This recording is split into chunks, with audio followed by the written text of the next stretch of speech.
Hello, how are you? I'm doing well. How about yourself? Yes, I'm well, thank you. Uh, Where are you calling from today? I am calling from Queens, New York. Well, what's the situation like out there with COVID? Well, right now they're talking about another possible lockdown. Oh So no.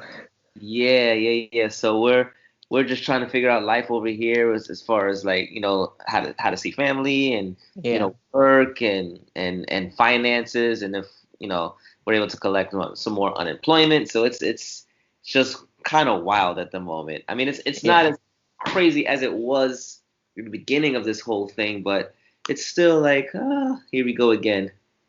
yeah. Yeah. So to begin, could you tell me a bit more about you, please? Yeah, sure. Well, I'm an entertainer. I'm an actor, singer, dancer. Um, I love making music. I put it on Spotify, iTunes. I produce it. I songwrite it. The styles of my music are MJ, of course. Yeah.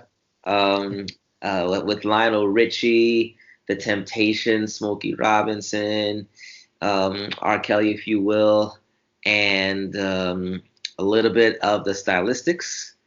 So that's my musical feels right there. And also mixed with like a little bit of Lloyd, a little bit of Drew Hill, a little bit of Jagged Edge. So like I'm like an old school soul. Yeah. Who or what was your greatest inspiration growing up? Well, I'll tell you right off the bat, Michael Jackson. Yeah. My greatest and biggest inspiration, as of yet, he's like the top of the top. Like, just watching, how he performs and how he executes his movements and his voice and even just small little things that he does just make the biggest pops for me. Even just something such as this, it just gets Yeah. it gets me. Like it's so small but to me it's so big and to like a lot of his fans and I'm sure you can relate. Oh um yeah. those things just mean so much. And then his songs, like I love his songs, I love his music, I love the production of his music. Quincy Jones is an incredible man. um Rodney Jerkins, that helped him as well.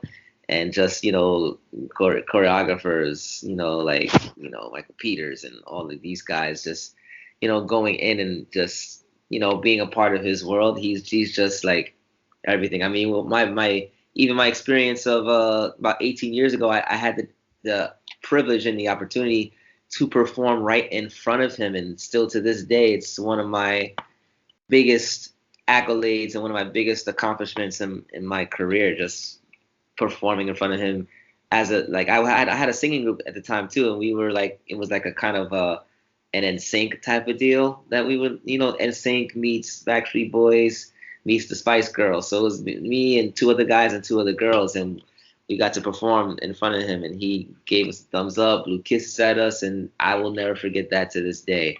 It's like wow, Yeah. such a memory. Moving on. What is your favorite dance style to watch and to perform? I would like to say popping, Yeah. because when you're hearing music, you it's when it comes to popping, it's like you hear a strong snare, it's a kick and a strong snare, and it's the music is just so funky, and then the movement behind the style of popping is just very funky, and it's like you can't help but to like get yourself immersed in it when you're seeing somebody do it or dance it or feel out the style. So Yeah. popping is the one, and then my second favorite style would be locking. Yeah. Yeah. So locking, which you have the lockers, and then you have the guy who played Rerun, which is Fred Barry. Don Campbell. He created the style of locking, and he was only attempting to do dances like the robot and the funky chicken, and then he made it his own style, and people started to follow that. You know, Yeah. like MJ studied those styles, like the popping and the locking. So. But yeah, those are my two favorite styles to dance and watch. Could you tell me more about your experience on So You Think You Can Dance, please? Yeah, sure. I didn't think I was gonna go all the way through, to be honest, because I just wanted to give it a shot. and I wanted to enjoy just being there in front of that audience and just feeling out what it was to do such an audition such as that, because at the time that show started becoming really, really popular, and Yeah. you just hear people talking about it, and a lot of people was telling me, you should audition, and then I would be like, I don't know. But then one year, like 2 years before I auditioned, I started watching it again, like on season, like, what was it, season 6 I started watching, and then I started watching episodes from season 1 to season 6 and 7, and I told myself, you know what, I want to try it. I'm gonna audition. I want to do it. So that's when that happened, and then from there, just wonderful things started happening for me. I got to, not only did I get to teach classes, like master dance classes in Sweden and in India, Oh, wow. Tina, I've been to Russia, and I went to Canada, But Yeah. these countries also started finding out about my music and that I actually like sing and make songs and write songs and stuff. So I got to do a music festival in Sweden, and it was called the Peace and Love Festival. And Rihanna was the headliner of the show, and she was on the marquee, and then they put my name on the marquee as well. So it was just really, Wow. really, really nice to see. I think I just moved. I put the poster on my door, but I just moved in, so I didn't put much stuff up. But not sure if you can see it. Let me see if I can hold that up. So this is the Peace and Love right here, Yeah. and then as you see Rihanna, I don't know if you can see it clearly. Yeah. That's Rihanna, and then they put my name. Wait, where is it? Not sure if you can quite see it. I don't know. Can you see it? It's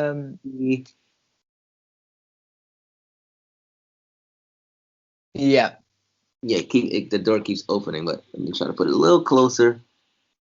And yeah, Yep, I see it. yeah. So that was one of my highlights, being on a Swedish marquee.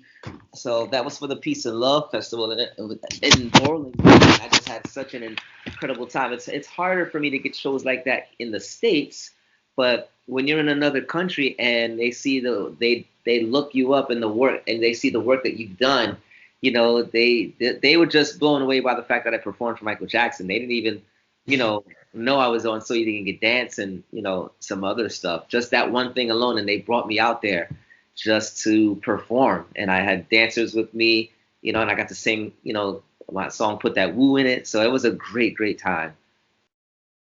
Wow.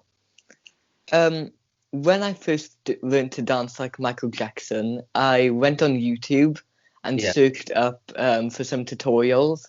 Yeah. And the first choreography I learnt was Beat It, taught by you on the Howcast channel. Oh. Could you tell me more about your experience doing these tutorials, please? Sure.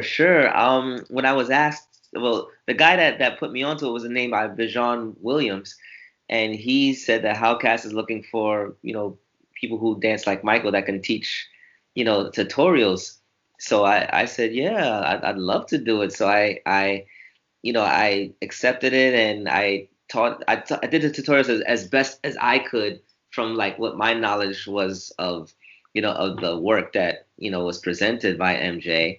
And I wanted to explain it, thoroughly, just as best as I could for people who either have no clue about dance or who have no clue on how to dance. So I broke it down very slowly and piece by piece as best as I could.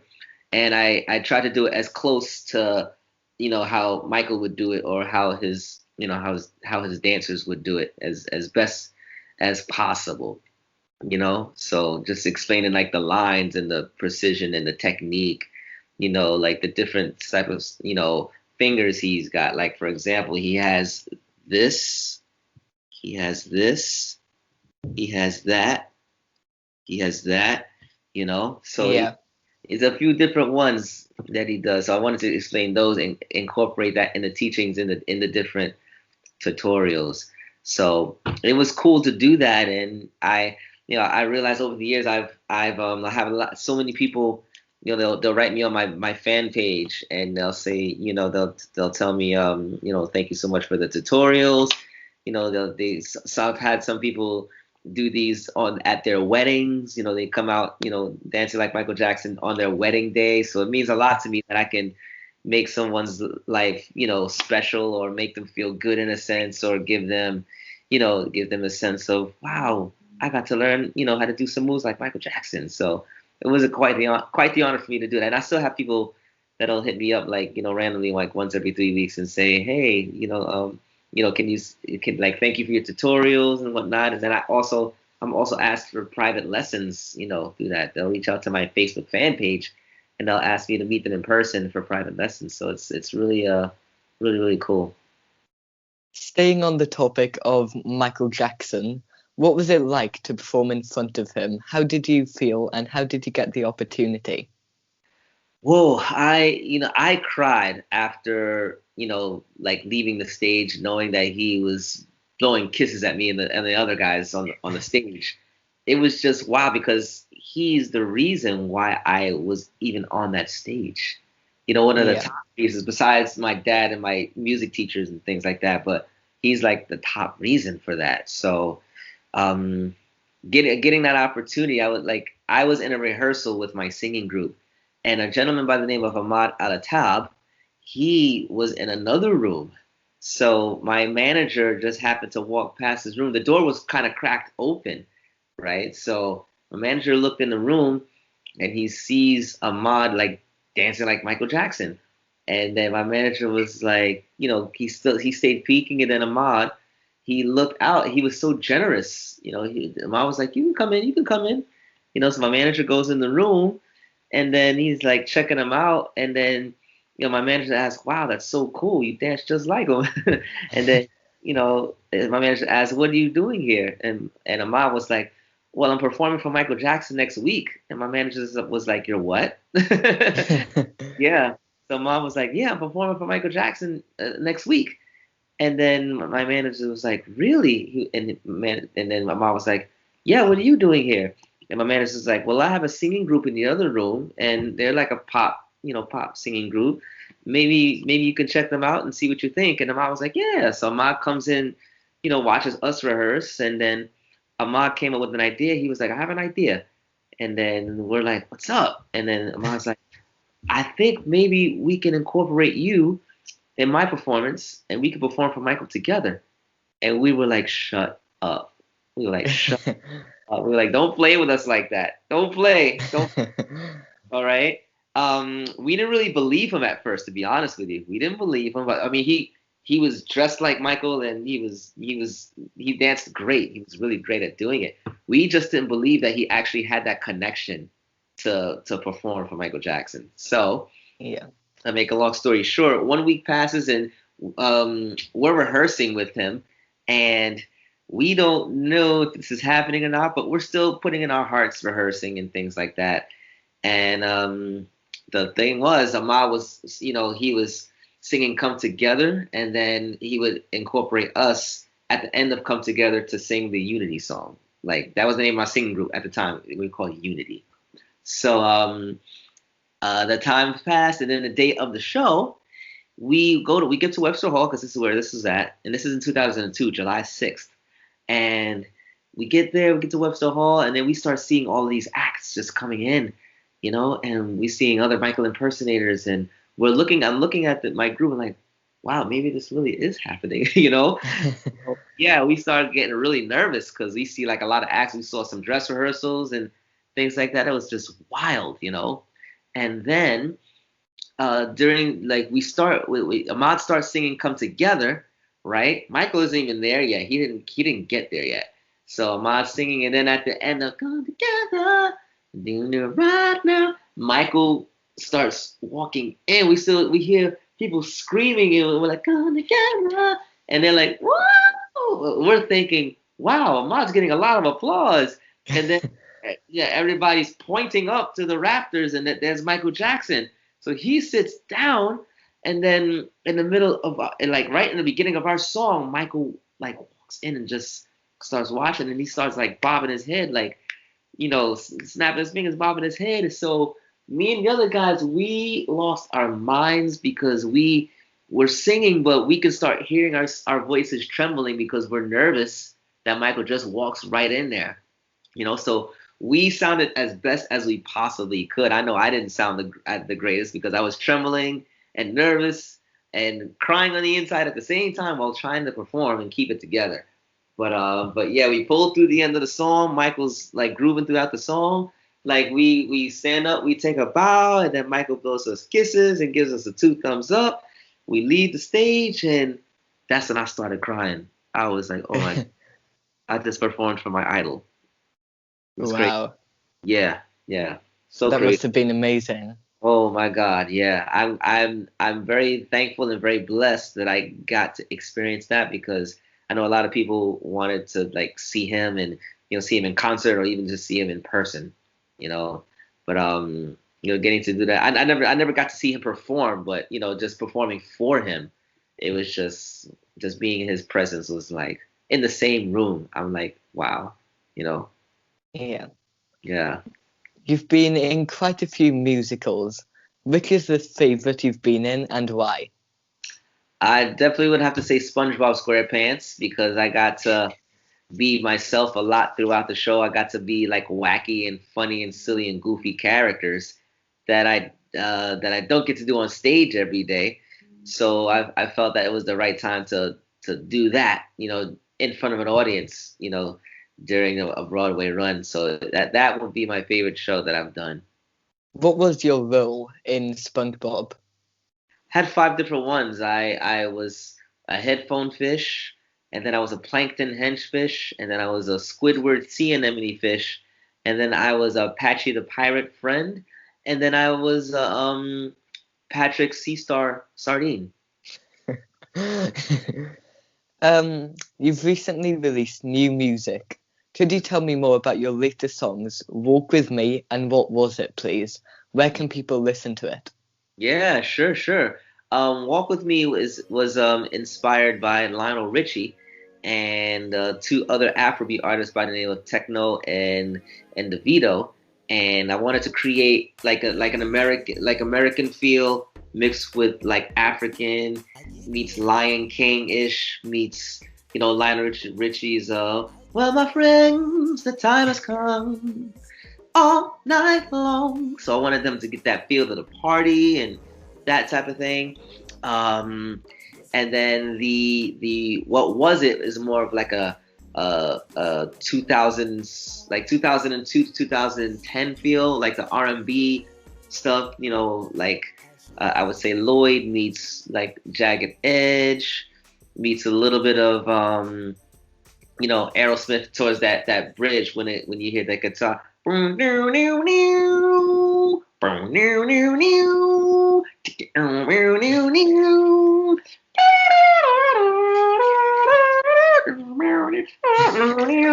wanted them to catch that feel in the bridge while the R&B of it is happening throughout the song, and it's also a Michael Jackson feel too.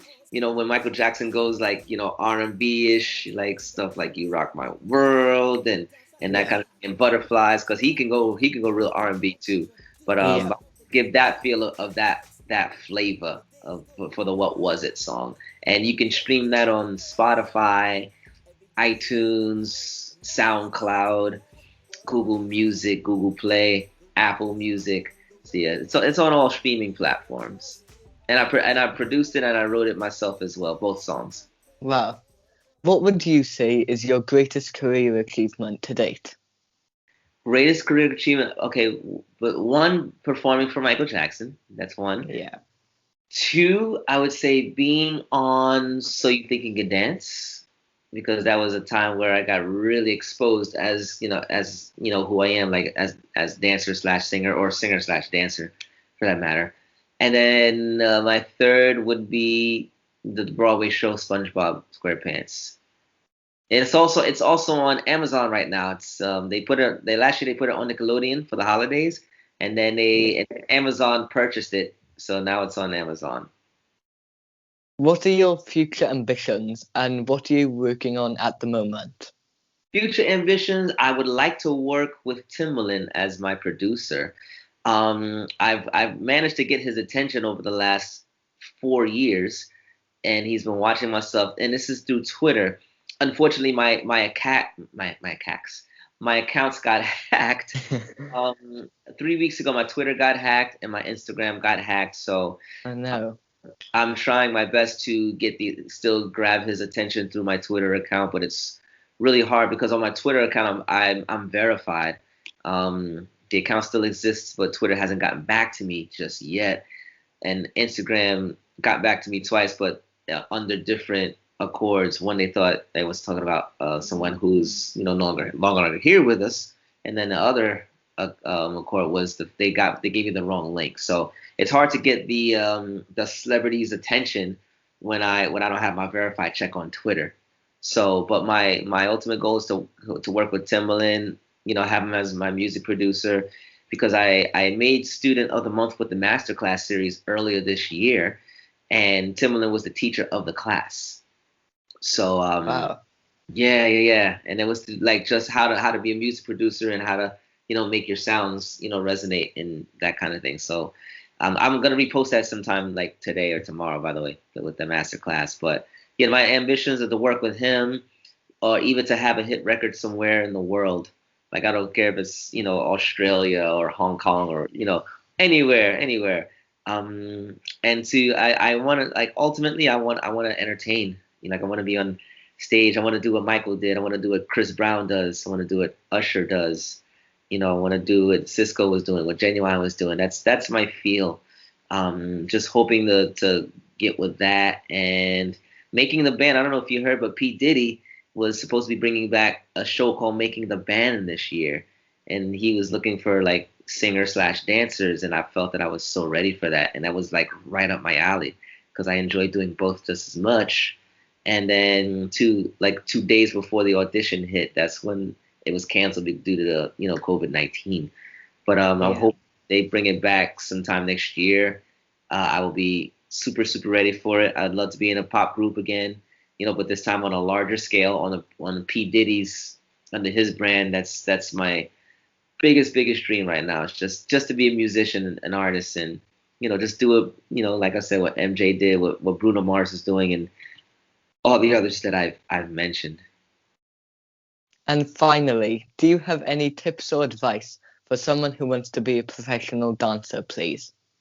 I would say train in as many styles as you possibly can. There's no limit when it comes to the dance world. Like learn, get mentors, learn from as many people as you can, and make sure you understand the techniques of those styles, and each style that you use resonates with what you do and how you put it out there and how you put yourself out there as a dancer. Because the more styles you know, the more styles you understand, the more variety of movement that you're gonna have. Like if you take popping classes and you understand what a Fresno is, or what a boogaloo roll is, or what twisto flexing is, or what neko flexing is, or if you take locking and you understand what a W drop is, you understand what an eagle is, you understand what the stop and go is, or the skeeter rabbit, or the witcherways. Like it could put so much variety into your freestyle. You could freestyle just based off of two of those foundational moves of each style that you do.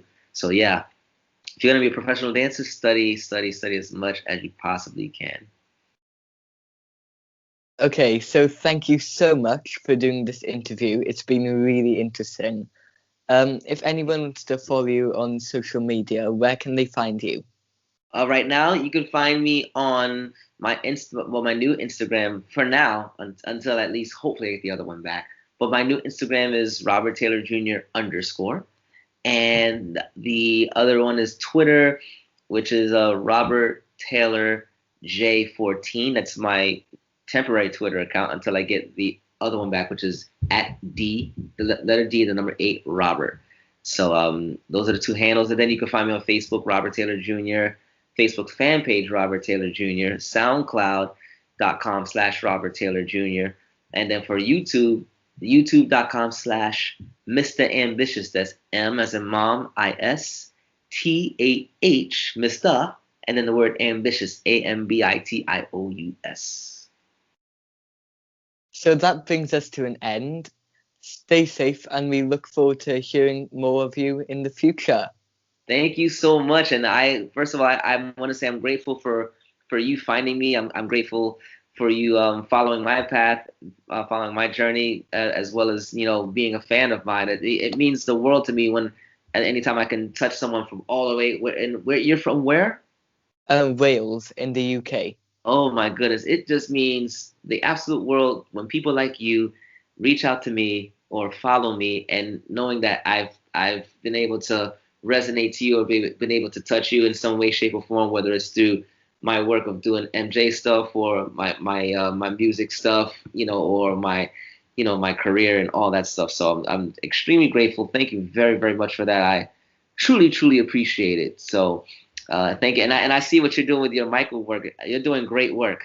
Thank you. Doing great, great work. I'm following your path, and I love what you're doing, and you're getting better all the time. Thank you. Thank you Yeah, so much. yeah. Keep it up. Thank you. Yeah. So that brings us to an end. Thanks again for doing this interview, Thank you for having. and I hope to hear from you soon.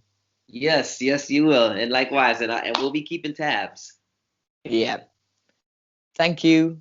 Thank you so much. Bye. I appreciate you. Bye.